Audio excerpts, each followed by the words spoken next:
You will fit right in, my friend. Exactly, man. Okay. All right, guys, we're on daybreak. This could be the last game of the semifinals here at the ESET UK Masters Invitational. Spawning in the top right-hand corner, representing Team Millennium, we have our Korean Terran player. It is ForGG. And his opponent in the bottom left-hand corner, representing FX Open Europe. He's currently down 0-2 after that failed Proxy Reaper build. What is he going to come up with in Game 3? So far, it looks like Command Center first. We have, ladies and gentlemen, Strelok. Yeah, so far it does, and I have a very, very strong sense in myself that it's not going to be changing. No, there it is. The Command Center going to be dropped, of course. Command Center first. A very bold move to be making, because Reapers can be out on the field a lot earlier, because they don't require a tech lab. But on the other hand, they're not as potent as the old Reapers. And it looks like ForGG could be opening Reapers here, Jorasar. He is getting a gas. He does have that barracks ready. And an early Reaper could be something that Strelok can have issues with doing this build. I think Maddles and I came up with a pretty good theory last night. We decided that the new Reapers in Heart of the Swarm now have combat drugs, right? So they can regenerate health when they're not not fighting and stuff, and that's great. But we think they're so drugged up, it's actually put off their aim, which is why their damage output is significantly lower. And for that reason, they're actually useless, even though they look cool and they think they're doing a lot, which is also consistent with them being very high. So I think the theory holds water. Some in-depth theory crafting by Maddles and Jorasar. You heard it here first, guys. Really cool. Anyway, we do have the Command Center first now finished up, as the first Reaper is just now popping out. And it by the time it gets there, we should have one Marine on the field. Maybe even a second Marine. Yep, and it looks like... Okay, there we go. We have a Marine harassing the mineral line now. But, oh, the SCV gets taken down from Strelok. In fact, both sides picking off an SCV. And we have Motto Armado, ladies and gentlemen. This is actually a scene from Die Hard, where the red guy appears to win. So Strelok is going to be able to hold off this aggression. A Reaper coming into the main base. If we're not careful, he might actually do a little bit of damage against something. He manages to kill off the Marine that was on effectively no health, so he must be feeling pretty happy about himself right now. Managing to kill off an SCV as well, something no Reaper has done in the history of anything ever. But the second Marine will catch it, and he is about to go down. 6 shots did it take the Reaper to kill that SCV, so that's definitely not as good as they used to do. Reaper's a lot weaker at harassment, but you can get them a lot earlier. And he killed a worker and definitely scared Strelok a lot. Strelok saw that Reaper and was like, oh my god, what's happening? It's a Reaper, it's a Reaper. Oh wait, actually it's a Heart of the Swarm Reaper, so it's not as dangerous. And he dealt with that quite well. Lost 2 SCVs in total, I believe, which is fine. You know, it's fine. It's all right. He's got a really early second command center, so he will be able to grab a lead in workers, even though he lost 2. Yeah, exactly right, Lillian. Couldn't have put it better myself. We now have Strelok also taking that forward watchtower. Going to try and put a little bit of counter pressure on ForGG at the moment. Worker supply is 27-24 in favor of our FXO player right now, and he has a higher number of Marines moving out towards this natural expansion. SCV preemptively going to move there for ForGG, but not too much else Strelok can do, really. There's even a Marauder in this army composition as well. Yeah, very easy hold for ForGG, who's now got his own command center ready, and he's going to be playing a very bio-heavy build in this game. Not going to be teching up quickly. He's going to get a really early stim and going to do some kind of a stim timing with 3 barracks here, whereas Strelok is doing the exact same thing. Basically identical build orders here if it were not for ForGG grabbing an engineering bay, which Strelok has already done. So Strelok going to have a bit of an advantage in the terms of upgrades, whereas ForGG is going to have slightly more units earlier on.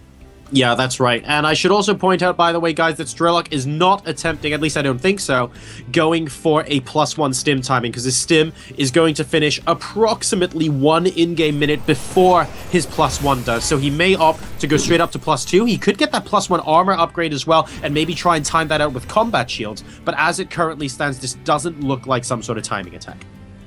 No, you're right, Jurasar. It doesn't look like a timing attack out of Strelok. It could be, though. He's also queuing up combat shields right after that, is getting a factory. They're basically both just doing the same thing. Oh, looks like ForGG is getting caught here a little bit. Loses a few Marines, might even end up losing this Marauder to the Marines. And ForGG going to be forced back, and Strelok grabbing himself a slow but steady supply lead. Currently up 12 supply, killing units left and right, picking off little things. He's not winning any major engagements, he's winning little battles.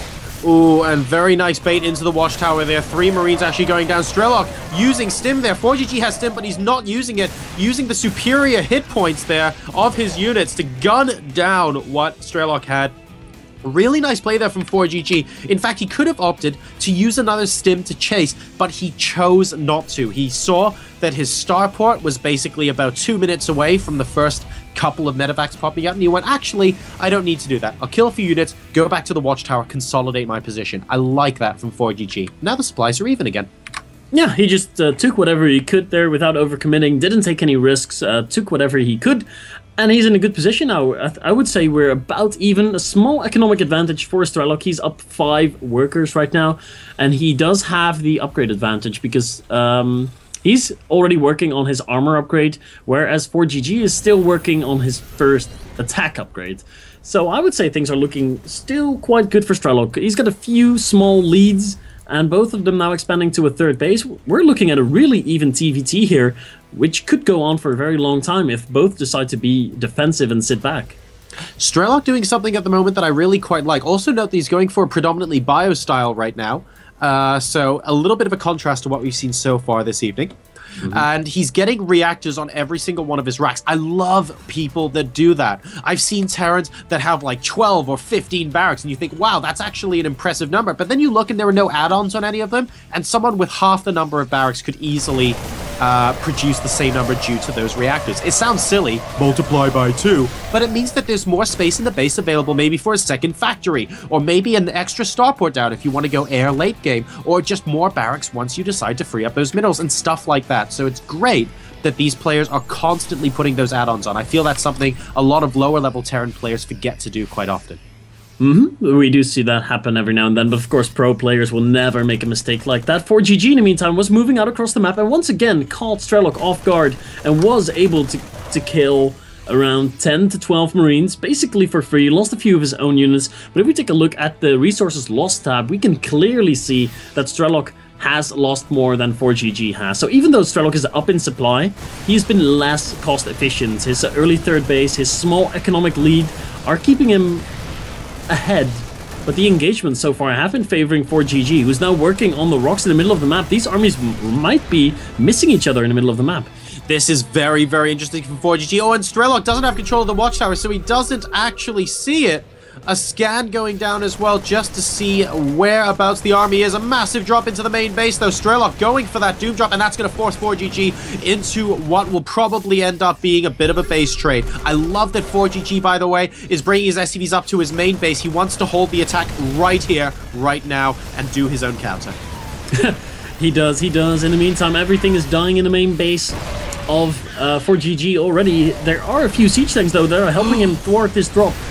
Oh no, and he's forced to pick up and move into the natural expansion. That means that the production structures cannot be camped, which means Strelok's production structures are going to all get destroyed. And for that reason, even if this natural goes down, even if the 3rd goes down, I get the feeling that this might be ForGG's game to lose. It could be, but the army of Strelok is being so cost-efficient right now. He takes out everything. He took out so many SCVs there. It's not even funny. ForGG is down to only 10 workers, and if Strelok can somehow clean the army in his main base up, he might still be alright. You're right, actually. I might have to take that back, because I only just looked at the bank as well. Look at the bank that Strelok has, because he was mining at that 3rd base significantly sooner than him. In fact, I will take back what I said and just say I was wrong, because with that bank, Strelok will be able to produce. The only catch is he has 2 barracks with reactors right now and nothing else. That's the problem. He needs to rebuild his infrastructure right now. Yeah, that's definitely a bit of a problem for the red FXO player. ForGG still kept... Actually, he kept all of the infrastructure alive, really. I'm not sure what Strelok was doing there. I think his Marines spent a lot of time killing a refinery, damaging another refinery, killing a few supply depots, and he hasn't really focused down any of that critical infrastructure that you were talking about, Jorasar. Yeah. And where's this game going to go from here? I think ForGG is going to be in a lead, even though he doesn't have the bank. He'll be fine. I think. All right, guys, let's check out the situation. Oh, hang on a second. Strelok looking like he's going to bum rush these two siege tanks and the Marines in the main. ForGG stimming up, trying to hold them off as long as possible so the tanks can get their splash damage done. Not going to happen. And Strelok, ForGG rather, is forced out of Strelok space. Now, here's what happened, guys. Strelok had, and still technically has, a big bank. It was up to 1.8k minerals. He still got 900. However, ForGG destroyed all the production structures of Strelok except 2 barracks. All the production structures from ForGG are still alive in his main base, which is why I initially thought that ForGG might have won the game. However, the worker supply is 16 for ForGG versus the 49 for Strelok. So if ForGG wins with his current standing army, Strelok has money but can't rebuild, ForGG wins. If Strelok manages to get more units out in time, he wins. He won't be able to. He doesn't have the siege tanks that he needs to defend. His entire tech tree got reset. He couldn't produce any factories because he could produce a factory, but he chose to produce barracks and he doesn't have the tanks. Oh, good. That's a lot of damage, and I think that might be game ending. ForGG going up to 87 supply versus 47, and that completes a 3-0